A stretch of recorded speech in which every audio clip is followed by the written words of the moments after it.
ঈদে যারা ফ্যামিলি থেকে দূরে থাকে তাদের জন্য আজকে একদম কম মশলায় একটা স্পেশাল কুরমা বানিয়ে দেখাচ্ছি। এটা যে কেউ রান্না করতে পারবে। রেগুলার কাট করে কেটে নেওয়া 2টা মুরগি নিয়েছি, স্বাদ মতো লবণ দিয়ে দিচ্ছি এখানে। তারপর হাফ কাপের মতো তরল দুধ দিয়ে এই মাংসটাকে ভিজিয়ে রাখছি কিছুক্ষণ দুধের মাঝে। রান্নার জন্য চুলায় প্যান বসিয়ে এখানে হাফ কাপের মতো রান্নার তেল দিয়েছি আর 4-5টার মতো পেঁয়াজ কুচি।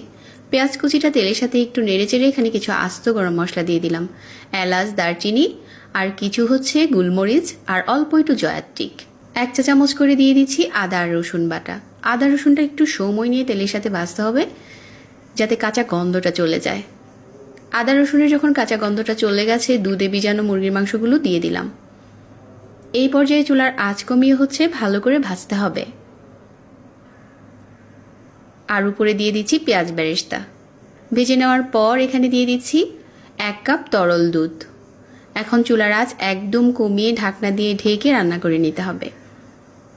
আমার কাছে মনে হয় এর চাইতে সহজ আর কোনো কুরমার রেসিপি হতে পারে না।